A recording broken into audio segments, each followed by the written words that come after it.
নমস্কাৰ ছাত্ৰ ছাত্ৰীসকল, আজি আমি ইণ্ডিগো চেপ্টাৰৰ পাৰ্ট 2 আৰম্ভ কৰিবলৈ ওলাইছোঁ। আহক আমি পাৰ্ট 2 আৰম্ভ কৰোঁ। All night Gandhi remain awake. গোটেই ৰাতি মহাত্মা গান্ধীয়ে সাৰে আছিল। He telegraph Rajendra Prasad to come from Bihar with influential friends.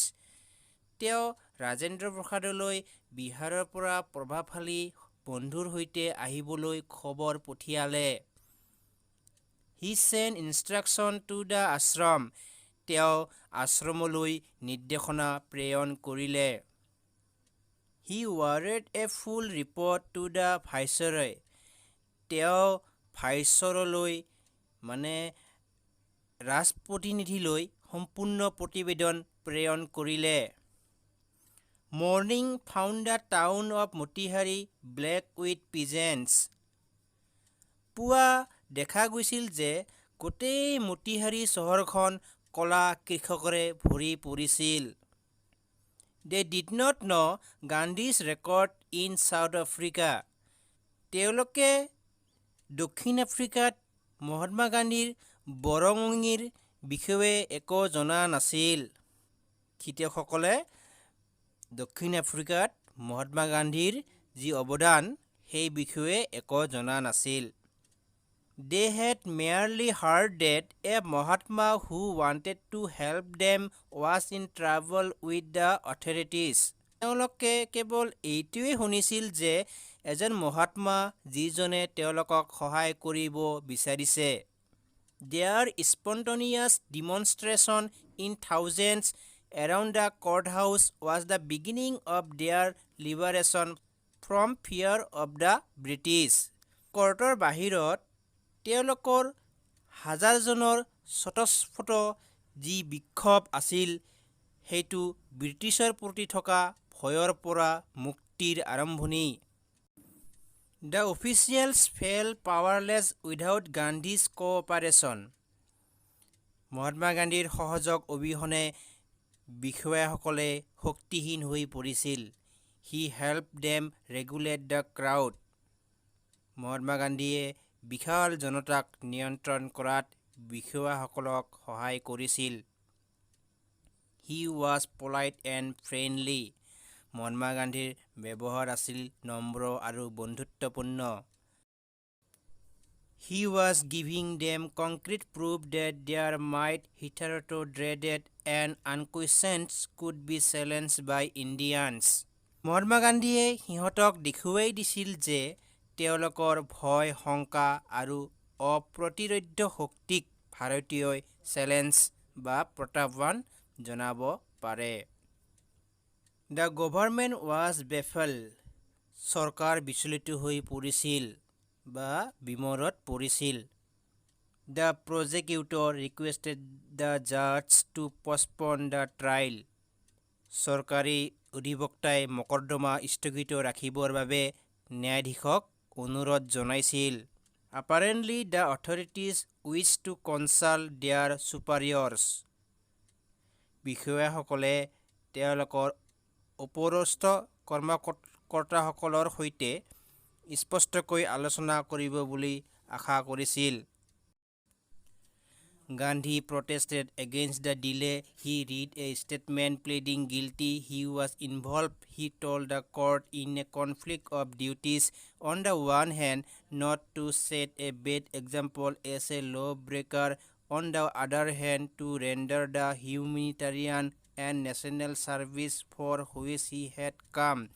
He disregarded the order to leave, not for want of respect for lawful authority, but in obedience to the higher law of our being, the voice of conscience.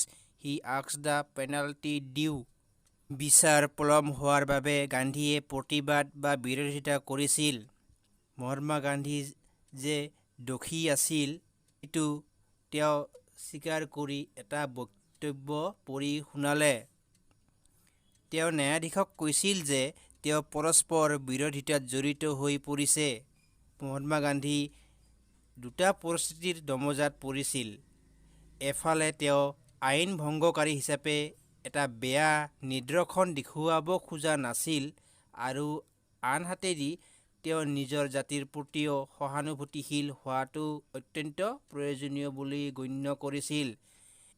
তেওঁ সেই ঠাই ত্যাগ কৰিবলৈ অস্বীকাৰ কৰিছিল।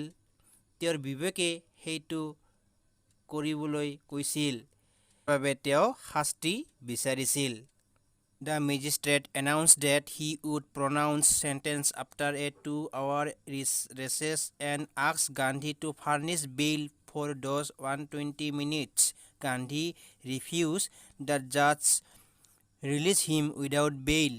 ন্যায়াধীশে ঘোষণা কৰিছিল যে তেওঁ 2 ঘণ্টাৰ পিছত মহাত্মা গান্ধীৰ শাস্তিৰ কথা ঘোষণা কৰিব আৰু গান্ধীক সেই 120 মিনিটৰ ভিতৰত জামিন আনিবলৈ ক'লে। কিন্তু মহাত্মা গান্ধীয়ে নাকচ কৰিছিল বা অস্বীকাৰ কৰিছিল। পিছত দণ্ডাধীশে বা বিচাৰপতিজনে তেওঁক জামিন অবিহনে মুকলি কৰি দিছিল। In the court reconvened, the judge said he would not deliver the judgment for several days. Meanwhile, he allowed Gandhi to remain at liberty. এতিয়া আদালত পুনৰ আৰম্ভ হৈছিল। দণ্ডাধীশে বা বিচাৰপতিজনে কৈছিল যে তেওঁ কেইদিনমান লৈ বিচাৰদান নকৰে। সেই সময়ত তেওঁ মহাত্মা গান্ধীক স্বাধীনভাৱে থাকিবলৈ বা ঘূৰিবলৈ অনুমতি দিছিল। Rajendra Prasad, Birish Kumar Babu, Maulana Mazharul Haq, and several other prominent lawyers had arrived from Bihar. Rajendra Prasad, Birish Kishore Babu, Maulana Mazharul Haq আৰু কেইবাজনো প্ৰসিদ্ধ অধিবক্তা বিহাৰৰ পৰা আহিছিল। They conferred with Gandhi. সিহঁতে গান্ধীৰ সৈতে আলোচনাত বহিল। What would they do if he was sentenced to prison? Gandhi asked. Mahatma গান্ধীয়ে সুধিছিল যে যদি তেওঁক জেললৈ পঠোৱাৰ হুকুম দিয়ে সিহঁতে কি কৰিব? Why, the senior lawyer replied, they had come to advise and help him. If he went to jail, there would be nobody to advise and they would go home. এজন জ্যেষ্ঠ অধিবক্তাই উত্তৰ দিছিল যে সিহঁতে তেওঁক পৰামৰ্শ দিবলৈ আৰু সহায় কৰিবলৈ আহিছে। তেওঁ যদি জেললৈ যায় তেন্তে আৰু পৰামৰ্শ দিবলৈ কোনো নাথাকিব আৰু সিহঁতে ঘৰলৈ গুচি যাব। About the injustice to the sharecroppers, Gandhi demanded the lawyers withdraw to consult. গান্ধীয়ে সুধিছিল যে আধিয়াৰসকলৰ প্ৰতি হোৱা অন্যায়ৰ কি হ'ব যদি সকলো ঘৰলৈ গুচি যায়। অধিবক্তাসকলে আলোচনা কৰিবলৈ উঠি গৈছিল। Rajendra Prasad has recorded the upshot of their consultations. They thought amongst themselves that Gandhi was totally a stranger and yet he was prepared to go to prison for the sake of the peasants.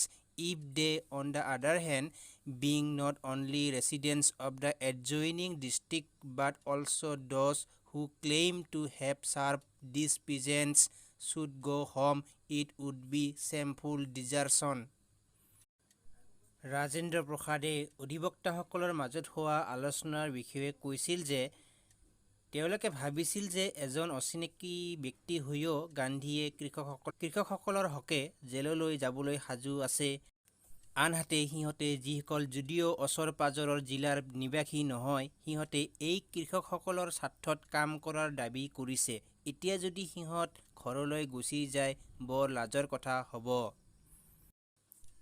They accordingly went back to Gandhi and told him they were ready to follow him into jail. সেইমতে সিহঁতে গান্ধীৰ ওচৰলৈ গৈছিল আৰু তেওঁক কৈছিল যে সিহঁতে তেওঁৰ লগত জেললৈ যাবলৈ সাজু। The battle of Champaran is on, he exclaimed. Mahatma গান্ধীয়ে উৎসাহিত হৈ ক'লে চম্পাৰণৰ ৰণ জিকিল।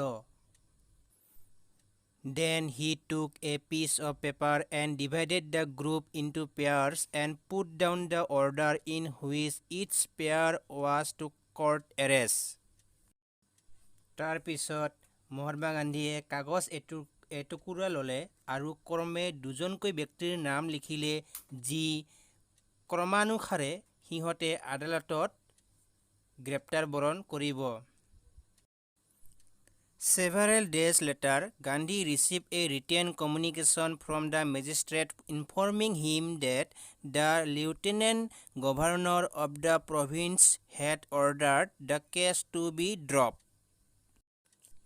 কেইদিনমান পাছত গান্ধীয়ে দণ্ডাধীশৰ পৰা এটা লিখিত বাৰ্তা পাইছিল য'ত এই কথাটো জনোৱা হৈছিল যে ৰাজ্যৰ লেফটেনেণ্ট ৰাজ্যপালে এই কথাটো সমাপ্ত কৰাৰ সিদ্ধান্ত লৈছে। মানে কেইদিনমান পিছতে গান্ধীয়ে মেজিষ্ট্ৰেটৰ পৰা এখন লিখিত জাননী পালে যে লেফটেনেণ্ট গভৰ্ণৰে গোচৰৰ সামৰণি পেলাবলৈ আদেশ কৰিছে। Civil disobedience had triumphed the first time in modern India. আধুনিক ভাৰতত অসামৰিক বিদ্ৰোহৰ প্ৰথমবাৰলৈ জয় হ'ল বা আইন অমান্য আন্দোলন বা সত্যাগ্ৰহে ভাৰতত প্ৰথমবাৰ জয়লাভ কৰিলে। Gandhi and the lawyers now proceeded to conduct a far-flung inquiry into the grievances of the farmers. Depositions by about 10,000 peasants were written down and notes made on other evidence. প্ৰায় 10,000 কৃষকে স্বীকাৰোক্তি দিলে আৰু অন্যান্য তথ্যৰ বিষয়ে উল্লেখ কৰিলে। Documents were collected. তথ্যপাতি সংগ্ৰহ কৰা হ'ল। The whole area throve with the activity of the investigators and the vehement protest of the landlords. সমগ্ৰ অঞ্চলটোত অনুসন্ধানকাৰী আৰু জমিদাৰৰ বিৰোধিতাত হুলস্থুলৰ পৰিৱেশৰ সৃষ্টি হ'ল। In June, Gandhi was summoned to Sir Edward Gate, the lieutenant governor. June মাহত গান্ধীলৈ নিৰ্দেশ আহিল যে তেওঁ লেফটেনেণ্ট গভৰ্ণৰ ছাৰ এডৱাৰ্ড গেইটক দেখা কৰিব লাগে। Before he went, he met leading associates and again laid detailed plans for civil disobedience if he should not return. Mahatma Gandhi যোৱাৰ পূৰ্বে তেওঁ নিজৰ অগ্ৰণী সংগীসকলক লগ কৰিলে আৰু যদিহে গান্ধী ঘূৰি নাহে পুনৰ অসামৰিক বিক্ষোভৰ বাবে বিস্তৃত আঁচনি যুগুত কৰিলে। Gandhi had 4 protracted interviews with the lieutenant governor who as a result appointed an official commission of inquiry into the indigo sharecroppers situation. Lieutenant ৰাজ্যপালৰ লগত মহাত্মা গান্ধীৰ 4বাৰ সাক্ষাৎ হ'ল বা আলোচনা হ'ল যাৰ পৰিণামস্বৰূপে তেওঁ নীল খেতিৰ আধিয়াৰসকলৰ ব্যৱস্থাৰ বুজ ল'বলৈ এখন চৰকাৰী পৰিষদ বা আয়োগ গঠন কৰি দিছিল। The commission consisted of landlords, government officials and Gandhi as the sole representative of the peasants. এই চৰকাৰী পৰিষদ বা আয়োগত জমিদাৰ, চৰকাৰী বিষয়া আৰু সকলো কৃষকৰ প্ৰতিনিধি স্বৰূপে মহাত্মা গান্ধী অন্তৰ্ভুক্ত হ'ল। Gandhi remained in Champaran for an initial uninterrupted period of 7 months and then again for several shorter visits.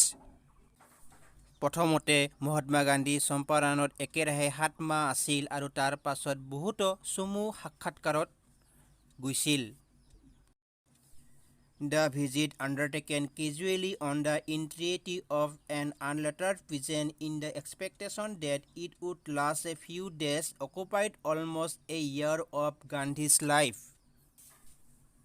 এজন অশিক্ষিত কৃষকৰ আবেদনৰ ভিত্তিত যি কথাৰ সমাপ্তি কিছুদিনৰ ভিতৰত ঘটিব বুলি মহাত্মা গান্ধীয়ে আশা লৈ গৈছিল সেই কথাত মহাত্মা গান্ধীৰ জীৱনৰ প্ৰায় এবছৰ সময় লাগি গ'ল।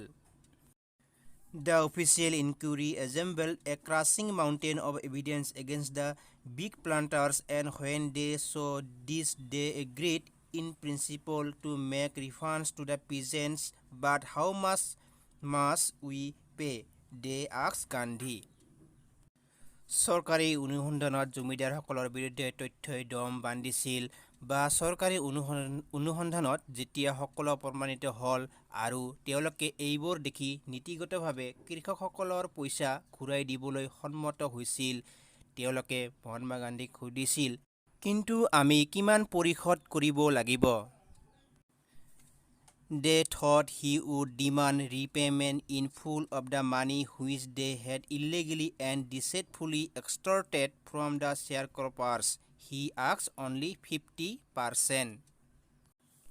জমিদাৰসকলে ভাবিছিল যে তেওঁ মহাত্মা গান্ধীয়ে সেই গোটেই ধন বিচাৰিব যিখিনি তেওঁলোকে কৃষকসকলৰ পৰা অবৈধভাৱে আৰু প্ৰবঞ্চনাৰে লুটি নিছিল, কিন্তু তেওঁ কেৱল 50% বিচাৰিছিল।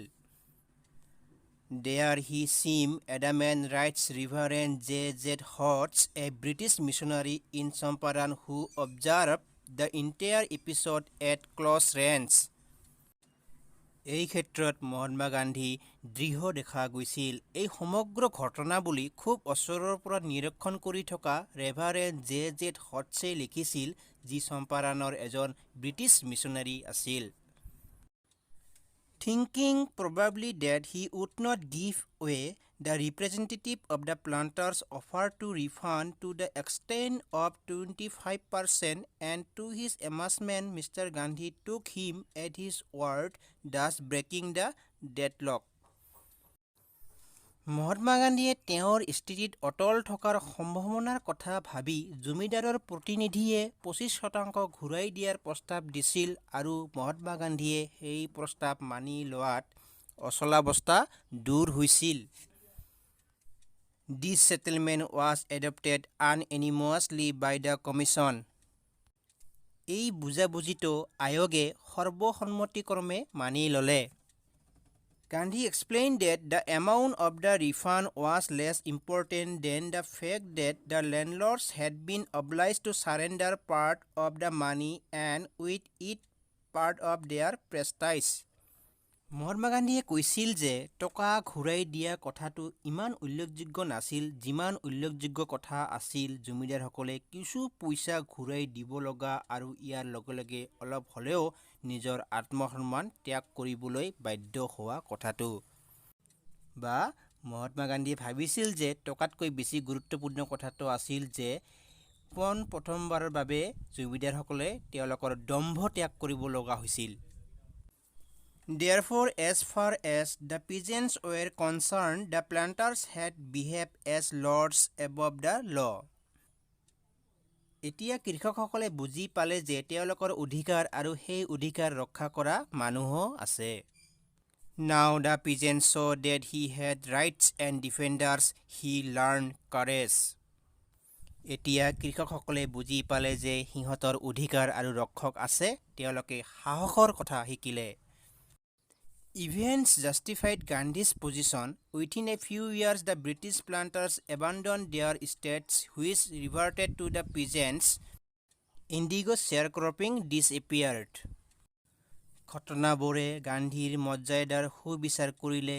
কেইবছৰমানৰ ভিতৰতে ব্ৰিটিছ জমিদাৰসকলৰ ভূ সম্পত্তিবোৰ কমি আহিল আৰু সেইবোৰ কৃষকৰ হাতলৈ গৈছিল। নীল খেতিৰ আধিয়াৰৰ কথাৰ ইয়াতে সমাপ্ত ঘটিল।